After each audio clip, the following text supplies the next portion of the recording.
अस्सलाम वालेकुम, welcome back to my YouTube channel. आज मैं आपसे शेयर करूंगी बेकरी स्टाइल नान खटाई बनाने की रेसिपी।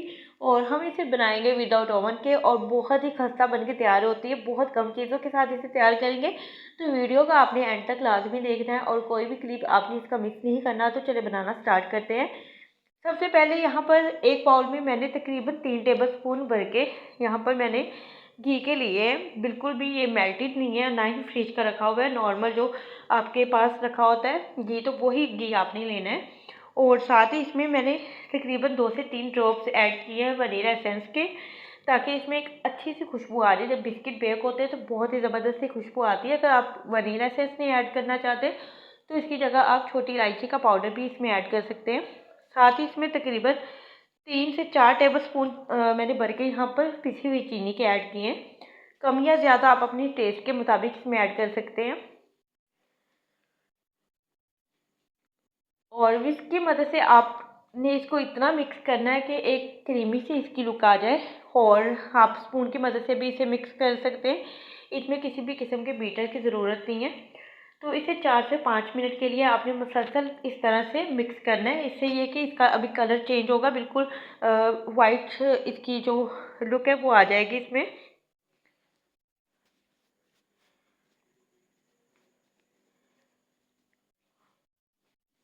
और जब ये मिक्स कर रहे होते हैं तो मिक्स करने के बाद इसकी आप लुक जब आप चेक करते हैं तो वो साइज़ में डबल हो जाती है और इसका कलर चेंज हो जाता है। तो यहाँ से आपको अंदाज़ा हो जाता है कि आपकी चीनी जो है वो घी के साथ अच्छी तरह से मिक्स हो गई है। अगर आप घी के साथ नहीं बनाना चाहते तो आप बटर भी इसमें ऐड कर सकते हैं, लेकिन मैंने यहाँ पर, क्योंकि हर घर में बटर भी नहीं होता और घी तो हर घर में होता है, तो घी के साथ आप इस रेसिपी को अगर आप ट्राई करेंगे तो ये बहुत ही ज़बरदस्त बनेगी। तो यहाँ पर बाउल को मैंने उल्टा करके दूसरी तरफ से करके दिखाया था। मतलब ये इस तरह से यहाँ पर बीट हो गई थी कि बाहर उल्टा, यहाँ पे बाउल करने पे ये बाहर नहीं आया। तो इट मीन्स आपकी जो चीनी है बहुत ही ज़बरदस्त तरीके से यहाँ पर बीट हो गई है। तो अब इसमें जो ड्राई चीज़ है वो ऐड कर लेते हैं। स्ट्रेनर एक आपने ऊपर रख लेना है, उसमें आपने ऐड करना है 1 कप आटा या मैदा। सिंपल घर का जो रेगुलर आटा है आप उससे भी ये नान खटाई बना सकते हैं। तो यहाँ पर मैंने नॉर्मल जो घर का आटा है उसके साथ मैंने इसको तैयार किया था। बहुत ही ज़बरदस्त बन के तैयार हुई थी। साथ ही इसमें जाएगी तकरीबन 2 टेबल स्पून भर के सूजी के। सूजी आपने इसमें ऐड कर देनी है। सूजी ऐड करने से इसका फ्लेवर बहुत अच्छा आता है और नान खटाई जो है बहुत ही खस्ता बनती है। 1 टीस्पून मैंने इसमें ऐड किया है बेकिंग पाउडर। और यहाँ पर साथ में इसमें ऐड करूँगी तकरीबन 2 पिंच के बराबर बेकिंग सोडा, जो चोरों वाला सोडा होता है वो आपने इसमें ऐड करना है।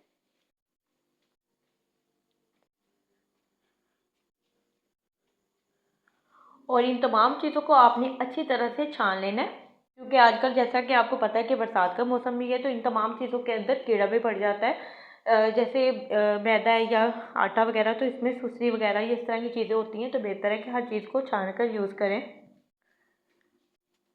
तो यहाँ पर तमाम चीज़ें जो मैंने यहाँ पर छान ली थी हाथों की मदद से, अच्छी तरह से पहले इसको मिक्स कर लेंगे, ताकि जो भी हमने यहाँ पर एक घी और चीनी का बैटर यहाँ पर रेडी किया था तो वो अच्छी तरह से हम इसमें आटे के साथ इसको मिक्स कर लेंगे, ताकि हमें बाद में अंदाज़ा हो जाएगा इसमें कितना दूध जाएगा। तो थोड़े से दूध के साथ हम इसको अच्छी तरह से गूँध कर इसकी डो तैयार कर लेंगे। डो ना तो बहुत ज़्यादा हार्ड होनी चाहिए और ना ही बहुत ज़्यादा सॉफ्ट होनी चाहिए। तो दूध को आपने एकदम से पूरा इसमें ऐड नहीं करना। तकरीबन 1 टेबल स्पून आपने इसमें ऐड करना है। फिर उसके बाद आपने इसको थोड़ा सा गूंदना है। उसके बाद 1 से 2 टेबल स्पून आपने इसमें और ऐड करने हैं। ये तकरीबन 3 से 4 टेबल स्पून आप इसमें ऐड करेंगे तो आपकी जो डो है यहाँ पर परफेक्ट तरीके से तैयार हो जाएगी। बहुत ज़्यादा ना तो वो सॉफ्ट होगी और ना ही बहुत ज़्यादा हार्ड होगी।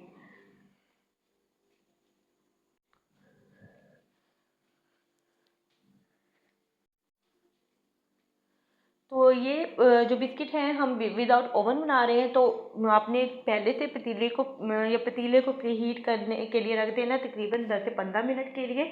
और यहाँ पर मैं आपको बताती हूँ एक चीज़, मैंने 2 तरीके से इसको तैयार किया था। एक मैंने इसका 2 बैच तैयार किए थे।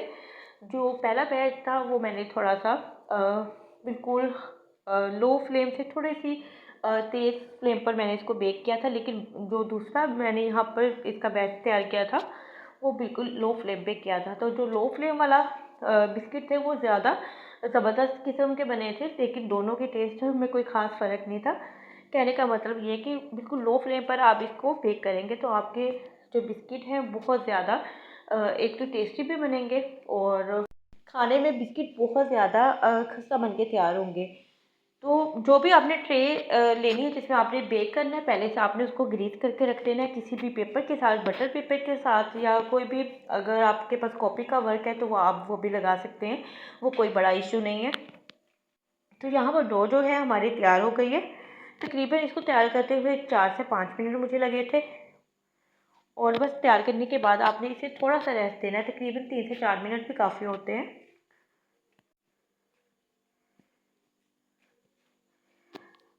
तो यहाँ पर मैं डो को नॉन स्टिक, यहाँ पे मेरे पास ट्रे है उस पर हाथों की मदद से फैला लूँगी। अगर आपके पास नॉन स्टिक ट्रे नहीं है तो आप किसी भी शीट के ऊपर या किसी भी जो कटिंग बोर्ड होता है उसके ऊपर आप इसको बिस्किट को तैयार कर सकते हैं, लेकिन उससे पहले आपको वहाँ पर आटे को या मैदे को डस्ट करना पड़ेगा।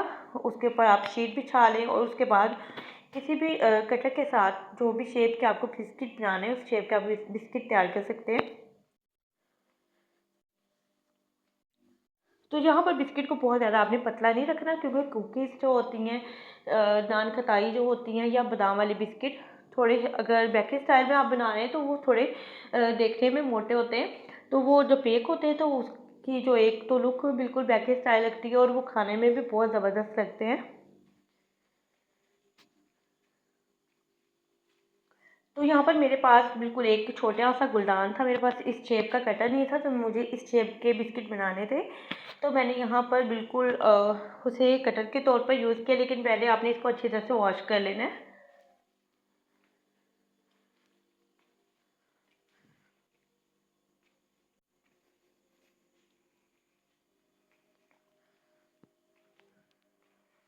तो आप देख सकते हैं कि यहाँ पर 1 कप मैदा हमने या 1 कप आटा भी अगर आप लेते हो तो उससे कितने ढेरों बिस्किट बन के तैयार हो जाते हैं। और बिल्कुल भी इसमें अंडे का यूज़ हमने नहीं किया, बहुत कम चीज़ों के साथ हम इसे तैयार कर रहे हैं।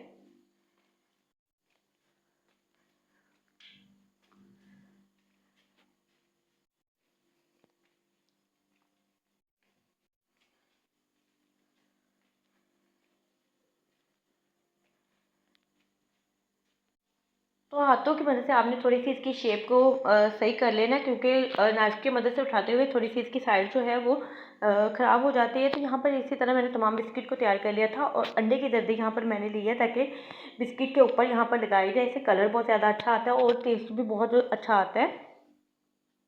तमाम बिस्किट पे आपने या तो ब्रश की मदद से लगा लें या स्पून की मदद से या फिंगर की मदद से भी आप इसको लगा सकते हैं।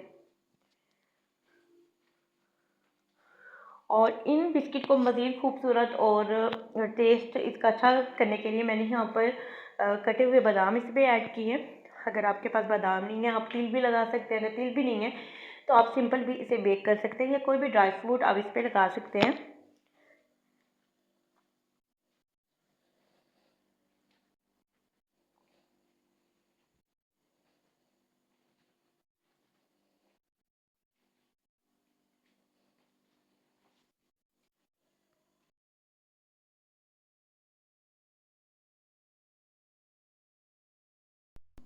तो यहाँ पर तमाम बिस्किट को मैंने तैयार कर लिया था, ये बेक होने के लिए रेडी है। हम इसे बेक कर लेते हैं। तकरीबन 30 मिनट में लगे थे इसे बेक होने में, बिल्कुल मीडियम से भी लो पर आपने इसको बेक करना है। और बाकी जो थोड़ा सा यहाँ पे डो बच गई थी उसकी मैं कुछ इस तरह से राउंड शेप करके इसके गोल वाले बिस्किट बनाऊँगी और बिल्कुल नान खटाई, जो देखने में भी नान खटाई लगती है, और इसकी इस तरह से शेप अगर आप बनाकर तैयार करेंगे और इसको भी हम वैसे ही डेकोरेट करेंगे जैसे हमने दूसरे बिस्किट को किया था।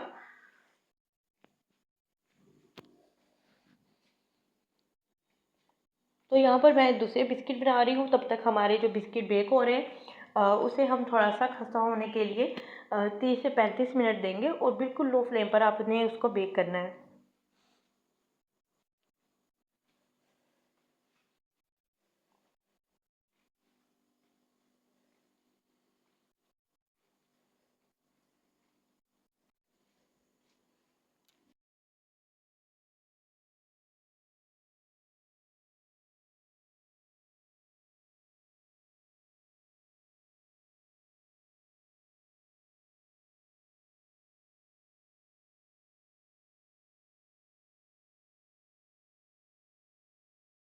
तो यहाँ पे मैंने तकरीबन 5 बिस्किट तैयार कर लिए थे, और बाकी जो हमारे पहले बिस्किट जो मैंने बेक होने के लिए रखे थे वो माशाल्लाह से ज़बरदस्त बेक हो गए। 30 से 35 मिनट लगे थे, और आप कलर चेक कर सकते हैं कितना ज़बरदस्त कलर आया था। और इस दौरान मैंने जो बिस्किट बाद में बनाए वो भी मैंने बेक करने के लिए रख दिए थे। तो बिस्किट जो है वो भी हमारे बेक हो चुके हैं, आप देख सकते हैं माशाल्लाह से वो भी कितने ज़बरदस्त बेक हुए हैं। तो अभी ये बिस्किट बहुत ज़्यादा गर्म है, ठंडा होने पर आप इसे एयर टाइट कंटेनर में रख सकते हैं, ये हफ्तों चलते हैं। तो इस रेसिपी को ज़रूर ट्राई कीजिएगा, और वीडियो अच्छी लगी है तो वीडियो को लाइक कर दें, और अपना फीडबैक लाजमी दें, और दुआओं में याद रखें। अल्लाह हाफ़िज़।